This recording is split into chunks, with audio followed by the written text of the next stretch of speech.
मैंने शुरू की और मैंने खत्म कर दिया। अब क्या होता है, इसमें कोई रस नहीं आने वाला। अब इसमें हमने एक चीज और करनी है, दूसरों को इंक्लूड करना है। मान लीजिए अभी की जो समस्याएं हैं, आप सभी हैं सैनिटरी पैड यूज कर रही हैं, तो आपको समस्या क्या क्या आ रही है। जैसे मैंने आज शुरू में ही कहा कि प्रेजेंटेशन को आप बताइए कि कौन कौन बता सकता है। अब ये क्या हो गया, ये इंक्लूड करना हो गया, सामने वाले को अपनी बात में मतलब इंक्लूड करना। वो उसको भी उतना ही महत्व देना जितनी कि मैं।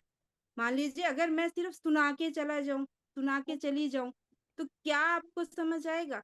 अगर आ भी गया तब भी क्या लगेगा कि नहीं, अपनी अपनी हो रही है। अगर मैं उसमें इंक्लूड कर लूं, आप लोगों को भी सहभागी बना लूं, प्रश्न मेरे उत्तर आपके, प्रश्न आपके उत्तर मेरे, मतलब अब ये दोनों तरह का कन्वर्सेशन हो गया, तो उसमें और मजा आता। और इस तरह से एक एक क्या बनती है, एक इमेज भी बनती है, एक व्यवहार भी बनता है, और एक अपनापन भी बनता है।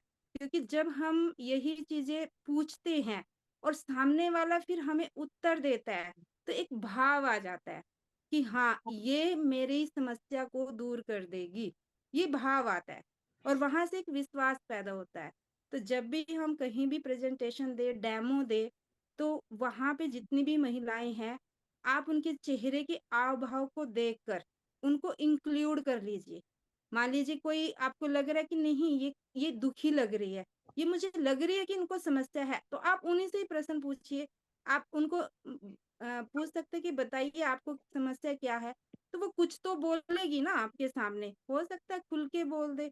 और फिर वहां से जो आपको मिलेगा वो, मतलब ये लगाओ कि बहुत अच्छी फीलिंग वाला आपका डेमो जाएगा। तो हमेशा दूसरों को भी अपने प्रेजेंटेशन में इंक्लूड करना। और बाद में जो है, जब हमने प्रेजेंटेशन दे दिया, उसके बाद प्रश्न उत्तर जरूर रखना। प्रश्न उत्तर यानी कि क्या समझ में आया, क्या नहीं समझ में आया, क्या आपने ऐसी चीजें पहले देखी थी, नहीं देखी थी।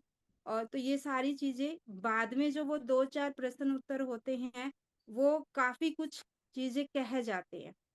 तो इस तरह से अगर हम प्रेजेंटेशन देते हैं, तो वहाँ पे हमारा जो डेमो है वो बहुत क्लियरिटी के साथ रहेगा, और उससे हमें रिजल्ट भी बहुत अच्छा मिलेगा। ये कुछ बातें थी। वैसे देखिए, जानकारी सभी को है, लेकिन यहाँ पे उसको दोहराने का एक ही मकसद होता है कि जो कमी अगर हमारे अंदर रह रही है, तो उसको भी हम सुधार कर आगे बढ़े। तो सुधारना, क्योंकि जीवन ही सुधारने का नाम है। जितना मर्जी सीख लो, और जितना मर्जी इसमें और इंक्लूड कर लो। और जिंदगी, क्या कहते हैं कि जीवन जीने का नाम है, और हमेशा नई नई चीजों को आत्मसात करना, और पुरानी चीजों को जो अभी हमारे काम की नहीं है उसको निकालते रहना। क्योंकि आप अपना घर देखिए, अगर आप अपने घर से पुरानी चीजों को नहीं हटाएंगे तो नई को जगह नहीं मिलेगी।